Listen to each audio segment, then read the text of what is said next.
आजकल देश में मुसलमानों को कई नए तरीके के शब्दों से संबोधित किया जा रहा है। कुछ तो पारंपरिक तौर पर उसे हिंदू राइट विंग ट्रोल ने दिए हैं, लेकिन कुछ वर्तमान समय में इजाद किए गए हैं। उन्हीं में से एक शब्द है बांग्लादेशी। बांग्लादेशी कहकर कई सारे मुसलमानों को देश से निकाला जा चुका है। जांच हुई है, रिपोर्ट्स आई हैं। आगे इस वीडियो में हम उसी पर बात करेंगे। फिलहाल जो आप स्क्रीन पर तस्वीर देख रहे हैं, इसमें वो वैसे ही कह रहे हैं कि अगर सरकार बांग्लादेशियों को डिपोर्ट करना चाहती है तो शेख हसीना को क्यों नहीं करती। ये सवाल सिर्फ एक नेता का नहीं, ये सवाल है हर उस इंसान का जो आज भारत में डर के साए में जी रहा है।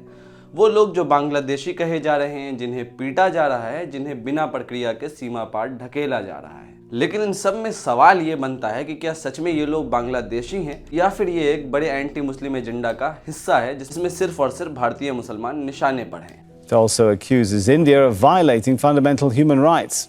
According to the Bangladesh Border Guard, India expelled more than 1,500 Muslims to Bangladesh between May the 7th and June 15th, including about 100 Rohingya refugees.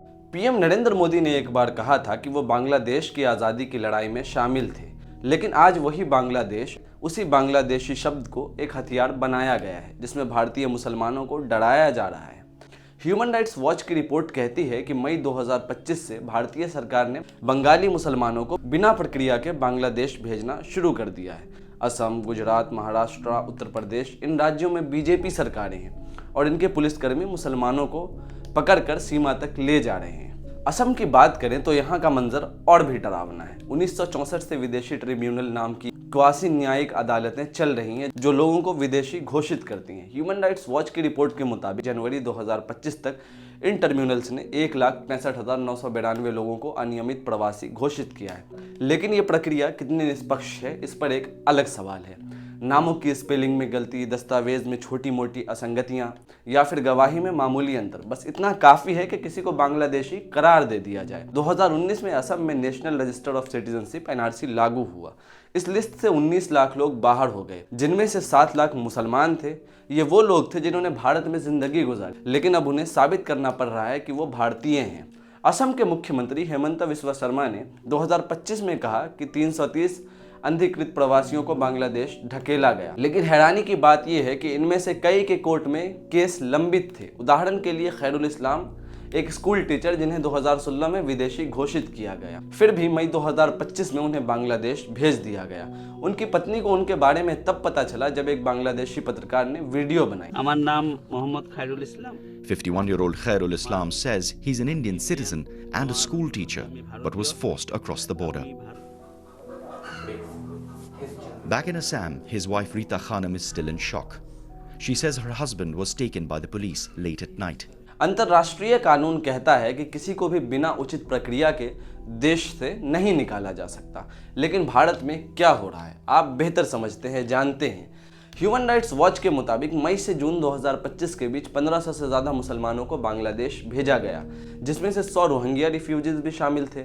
इनमें से कई भारतीय नागरिक थे जिन्हें पीटा गया, उनके दस्तावेज छीने गए और बंदूक की नोक पर सीमा पार कराया गया। खैरुल इस्लाम ने बताया कि बीएसएफ ने उनके हाथ बांधे, मुंह बंधवाया और रबर की गोलियां चलाई जब उन्होंने विरोध किया। अल जजीरा की रिपोर्ट में उफा अली की कहानी 67 साल के साइकिल मैकेनिक को मई 2025 में असम से पकड़ा गया और 27 मई को उन्हें नो मैन लैंड में छोड़ दिया गया। 12 घंटे तक वो घुटनों तक पानी में रहे, खाने पीने को भी कुछ भी नहीं था। बीएसएफ ने धमकी दी कि अगर वो भारत की तरफ लौटे तो गोली मार दी जाएगी।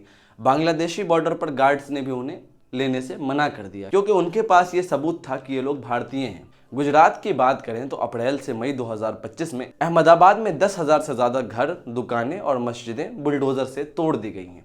सरकार का दावा था कि अनधिकृत बस्तियां हैं जहां बांग्लादेशी लोग रहते हैं। ह्यूमन राइट्स वॉच कहता है कि इनमें से कई लोग भारतीय नागरिक थे जिनके दस्तावेज भी थे। पुलिस ने 890 लोगों को पकड़ा, जिनमें 219 महिलाएं और 214 बच्चे शामिल थे और उन्हें 4 किलोमीटर तक परेड कराई गई। महाराष्ट्र में मुंबई के 7 मजदूरों को बांग्लादेश भेजने की कोशिश हुई, लेकिन पश्चिम बंगाल सरकार के हस्तक्षेप के बाद उन्हें वापस लाया गया। निजामुद्दीन शेख, जो 5 साल से मुंबई में मिस्त्री का काम कर रहे थे, उन्होंने बताया कि पुलिस ने उनके दस्तावेज फाड़ दिए और उन्हें पीटा। बीएसएफ ने उन्हें त्रिपुरा से बांग्लादेश भेजने की कोशिश की, लेकिन बांग्लादेशी गार्ड्स ने उन्हें वापस कर दिया। Muslim presence in India and a struggle to, as they might see it, purify the Hindu character of the nation.